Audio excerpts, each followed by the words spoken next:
Ladies and gentlemen, it is official. President Donald J. Trump has just hit record high poll numbers as president of the United States. In fact, the numbers are in, the media is stunned, and Democrats are in absolute meltdown mode because this surge isn't just popularity, it is payback. In fact, it's the payback that they feared the most. Think about it. These are the same Democrats who fled Texas to sabotage the will of their own people, who fundraised off their own cowardice, who swore President Trump was never going to rise again. And now Trump's approval has blown through the roof. The lawfare has backfired, and the American people have delivered their verdict loud and clear. Democrats are done. But here's where it gets even juicier. This poll surge, it is tied directly to President Trump's crackdown on crime, to his victories in places like Washington, D.C. and Chicago, and to the collapse of Democrat strongholds they once thought that they owned forever. Guys, I'm gonna break it all down for you guys, from the humiliating retreat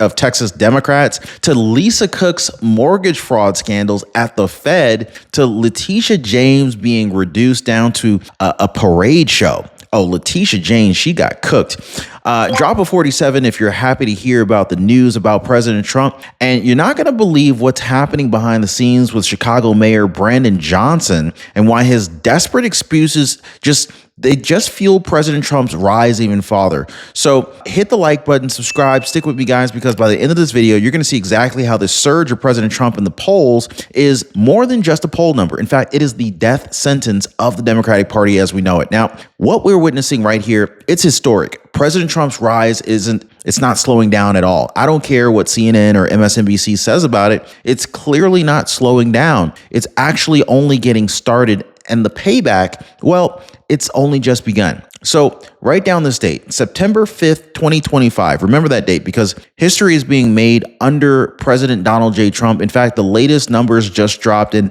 they're nothing short of earth shattering. 55% of approval ratings, the highest on record, guys. Let that sink in. 55% approval ratings after years of fake indictments, hoaxes, smear campaigns, and the orange man bad nonsense. The American people have spoken louder than ever before. In fact, the result is brutal payback. Now, this is exactly what the Democrats feared the most. They gambled everything: lawfare in the courts, sabotage in the legislations, endless media lies, and it backfired spectacularly. In fact, the harder they pushed, the stronger Trump got. And today, that strength is undeniable. 55% on paper? I mean, which means in reality, the number is even higher. I mean, and I'm gonna get to that hidden story later. But first, let's talk about the meltdown, because you can't have a Trump surge without the media losing its mind. I mean, you already know how that goes, right? And so they are absolutely losing it. Lefties are losing it. Just days ago, you had Jen Psaki, Peppermint Patty herself, on MSNBC telling America that Trump's poll numbers were brutal, that he was hiding, that nobody wanted to see him. Y'all remember that? Drop a yes in the comments if you remember that. After 12 hours, that entire talking point collapsed. The Ms. Network, like as I like to call it, they got humiliated on air. And this isn't just about Jen Psaki. This is the entire media machine. Do y'all say Jen Psaki or Jen Psaki? I always think of Sack when I think of Psaki. Anyway, CNN, MSNBC, the New York Times, they have spent years betting on Trump's downfall just because she's a sack. Anyway, they told you over and over again that America hated him, that his base was shrinking, and that, democracy was at stake. Well, now their seats are in and the people defied them all. In fact, ask yourself this, guys. If the media can't even tell you the truth about something as basic as some poll numbers, what else have they been hiding from you or just blatantly lying to you about? Like, what other truths, you see my air quotes, guys? Anybody see my air quotes? What other truths have been manipulated? Because I'm going to go ahead and tell you right now, this record-breaking surge, it's not just exposing Democrats. It is exposing the whole freaking corrupt system as we know it that tried to bury Trump and ended up burying themselves. And trust me, guys, this is only the beginning, because if you thought that the media was humiliated, wait until you see what happened to the Democrats who thought that they could run away from their duties in Texas, cash in on it, and then get away scot-free. That entire strategy just got destroyed. And so it basically went ahead and set the stage for what we're watching right now. Now, in communities everywhere, church groups, senior centers, even coffee shops, one conversation keeps popping up. And the conversation is saying something like this: I called chapter about Medicare and it changed everything. Wow. Like when neighbors talk and word spreads and it's spreading fast, that is why I partner with chapters, guys. The word of mouth is getting ridiculous at this point. How many people are talking about chapter left and right? And I get it, because when entire communities start calling, you don't want to be the last one that makes the phone call. You don't want to be the last one being left out. So I want you to ask yourself right now, when everybody around you is already calling and checking their Medicare plan, do you really want to be the only one who hasn't done it? I mean, most people are already dialing the number at the bottom of the screen right now, or they're visiting askchapter.org/Ron. The phone number is 909-563-8279. Give them a call and tell them Ron says hello. I love how they react when you guys say that. So guys, we've seen this pattern before. Think back to Texas, right? Went over like 50 Democrat lawmakers fled the state. Anybody remember Jasmine Crockett running away, fleeing the state? Drop a Jasmine Crockett in the comments if you guys remember that. They were looking for her, guys. They walked out of their responsibilities. They ran off to Washington, D.C. and fundraised off what they called an act of saving democracy. Ain't nobody saving democracy, at least not them. They believed they could paralyze the legislature, block Republicans from redrawing the districts, and then pocket campaign cash while pretending to be heroes. But Republicans answered with House Bill 18. That particular legislation stripped away their ability to profit from quorum breaks. It also banned fundraising from absent lawmakers, imposed $5,000 fines for every illegal contribution, and it forced those fines to be paid out of personal income, not out of campaign fund. Which, if you ask me, if I had, which I didn't, if I had contributed to those Democrats' campaign funds and they used my contributions to pay their stupid fines, I'd be pissed off. Wouldn't you? Anyway, I ain't contribute to them, so I don't even care. But I'm just saying. But it also took away the committee chairs, the vice chairs, and even seniority, guys. The days of Democrats fleeing, sabotaging, and cashing in, they're officially over. So what they thought was clever strategy ended up turning into a lasting punishment. It blew up in their face. It backfired. Their stunt collapsed. Their fundraising pipeline was severed, and their political influence is clearly eroded. So that episode in Texas revealed something bigger. There was something greater at play. Democrats can no longer escape accountability. In fact, their tactics are being crushed at the state level and at the national level as well. And so now the same principle is showing itself in Trump's approval surge across the country. One of the biggest reasons for the surge is Trump's direct focus on crime. In Washington, D.C., after federal officers were deployed, carjackings fell by 87%. That was no accident. The city's own mayor, Muriel Bowser, was forced to admit that the federal surge worked. In fact, homicide rate in the capital remains high, but for the first time in years, residents saw measurable safety improvements under Trump's leadership. Chicago, they're telling the same story right now, but in reverse. Ordinary Chicago residents live under constant threat while Chicago Mayor Brandon Johnson resists Trump's offer to help. Why would he want to do that? Why in the world would Brandon Johnson not want Trump's help? I mean, drop an idiot in the comments down below if you think that this is a really stupid idea from Mayor Brandon Johnson of Chicago. Anyway, Johnson insists on holistic solutions while maintaining a massive personal security detail. Every citizen, they're seeing the hypocrisy clearly.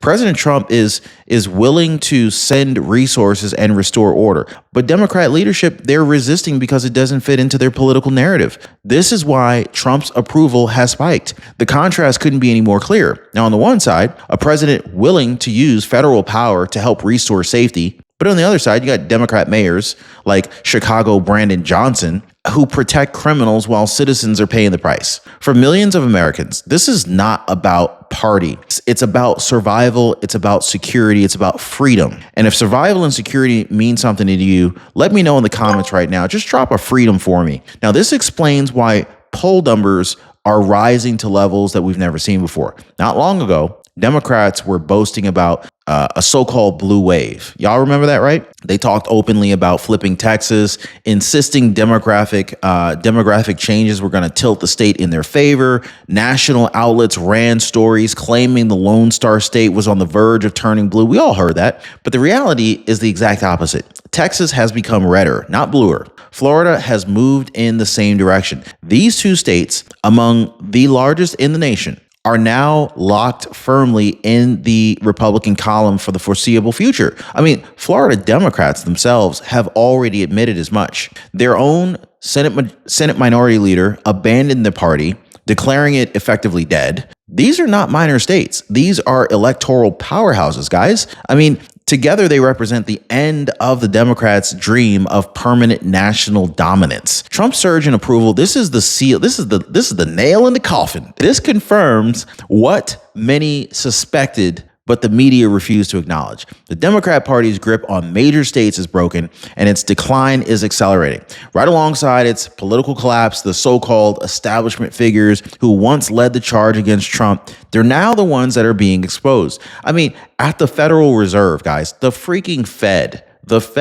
Lisa Cook faces allegations of mortgage fraud, including accusations that she claimed multiple homes as her primary residence to secure cheaper loans. Her attorney has tried to shift the blame, arguing that Joe Biden's administration failed to vet her properly. That excuse only underscores the incompetence and the corruption voters have grown tired of. Anybody else tired of the corruption? I think we all are. Now, Letitia James, the New York Attorney General who built her career on targeting Trump, she's now finding herself facing some rather serious questions of her own. Investigations into her conduct, right along with public embarrassments, they have reduced her from a figure of power to a figure of ridicule. The woman who once promised daily battles against Trump, she's now being remembered more for parades and scandals than for victories. So these are the same people who thought that they could bring Trump down. They wielded these investigations, these fake indictments as weapons, but in the end, it's their credibility and their futures that are now under investigation. In fact, the payback is real, and it's playing out in front of the nation for everyone to see. You guys are seeing it. I know you are. I'm seeing your comments. So when we look at President Trump's approval rating today, sitting at 55%, we have to understand something very important here. That number almost certainly underestimates his true level of support. We already know for years, guys, polling has been skewed by what analysts call the shy voter effect. Many Americans just simply won't admit to a pollster that they support Trump. They'll vote for him in silent, right? But they won't say anything. They'll just keep it private. But when it matters on election day, they tend to make their voices heard. Now, if Trump is officially measured at 55%, we all know that the reality is likely higher. If you think it's higher, just put higher in the comments. And if you think it's higher, put what percentage do you think Trump's approval rating really is if you don't think it's really 55%? So what this means is that Democrats are facing not just a bad poll, but they're facing a tidal wave that they just can't stop. These numbers, they point toward a political realignment that the Democrats hoped to avoid, one that confirms their worst fear, that their grip on power has been permanently broken. It's unable to face reality. Democrats keep searching for excuses. In Chicago, you got Mayor Brandon Johnson. He's deflecting from crime by talking about housing, jobs, and social programs, while his own citizens are demanding safety, and he just continues to ignore them. Lisa Cook's lawyer is blaming the Biden administration for not vetting her properly, as if systemic failure can explain away some personal misconduct. I mean, it's ridiculous. This pattern just keeps repeating itself again and again and again. People are tired of this nonsense. And so whenever Democrats are facing accountability, they always look for somebody to blame. They always point to systemic racism, to Republicans, to business interests, to vague forces beyond their control. What they never do is accept responsibility.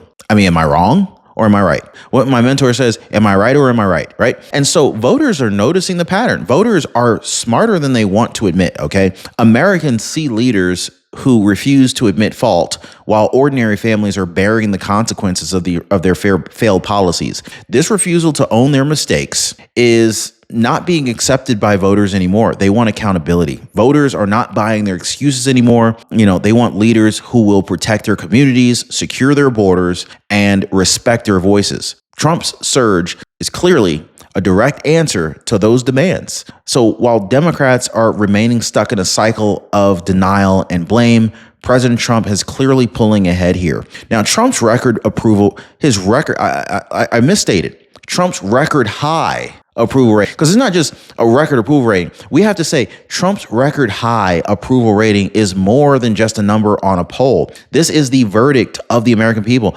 Comment vindicated if you feel like the American people and Trump have been vindicated after all the bull crap that we were being pushed for, like a good year and a half while Trump was, running for president. All these fake indictments, all these fake trials and whatnot. After years of being told that he was finished, after endless predictions that his movement was going to collapse, here we are. It's it's September 2025 with President Donald J. Trump not only back in the White House, but soaring higher than ever. This is the payback moment Democrats fear the most. The lawmakers who fled their responsibilities out of Texas, the prosecutors who weaponized their offices, the media figures who built careers on tearing him down. All of them are watching as the very tactics that they used up until now collapsed around them. It is almost comical for me at this point. Anybody else find this funny? Their strategy has not only failed, it actually made Trump stronger. The message is unmistakable. Democrats are done. Their excuses no longer work.